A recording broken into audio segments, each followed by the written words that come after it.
La Mauritanie et le Sénégal sont deux États juridiquement et politiquement distincts. Leurs peuples forment deux pays qui font en réalité un. Le Sénégal et la Mauritanie, un destin commun, est le thème de la conférence qui s'est tenue les 4 et 5 janvier 2023 à l'Université Cheikh Anta Diop de Dakar, UCAD. C'est dans le cadre d'une convention liant l'UCAD à l'Université moderne Chinguitt de la Mauritanie, UMC. Les discussions ont tourné autour des relations entre les deux pays, la coopération interuniversitaire dans le cadre de la recherche et de la pédagogie. L'histoire et la géographie ont montré que les deux rives du Sahara sont intimement liées et naturellement complémentaires. L'UCAD et l'UMC n'ont pas manqué de magnifier la coopération entre les deux universités. Aujourd'hui, nous sommes en train de vivre un événement qui est très important.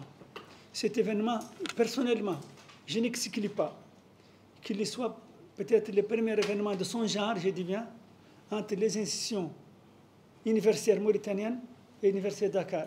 La relation, si vous voulez, qui existe entre les sortants de cette université, en tout cas au niveau des Mauritaniens, c'est une relation, si vous voulez, qui connaît des interactions, aussi bien sur le plan sentimental que sur le plan aussi de l'intérêt.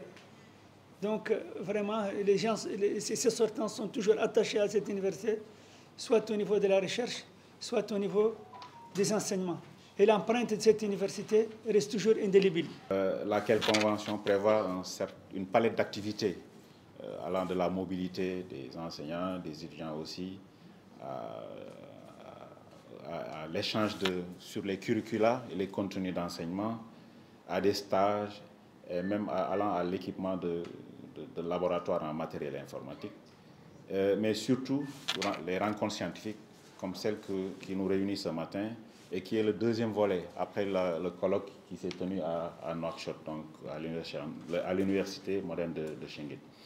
Ce colloque marque la deuxième phase de la collaboration entre les deux universités. Les deux parties espèrent élargir cette coopération à d'autres domaines d'activité. En termes de perspective, en ma qualité de doyen de la faculté des lettres et sciences humaines, je plaide même pour un élargissement de cette coopération. Bien entendu, le point de départ, c'est entre le département d'arabe et l'UMC, mais il faut comprendre que la faculté des sciences humaines, nous avons deux domaines.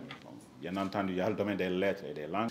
Nous avons aussi le domaine des sciences de l'homme et de la société. Et je pense que tous ces départements, ces 14 départements, seraient intéressés à développer cette coopération avec votre université. Nous sommes très confiants, si vous voulez, vis-à-vis de la continuité de cette coopération et de ce partenariat. Parce que les fondements sur lesquels ont été faits jusque-là, grâce au recteur de votre université et grâce à son conseiller spécial et au chef du département d'arabe, je suis sûr que c'est des efforts qui vont nous permettre de continuer ce partenariat et de lui permettre de prendre aussi d'autres formes et de s'élargir davantage.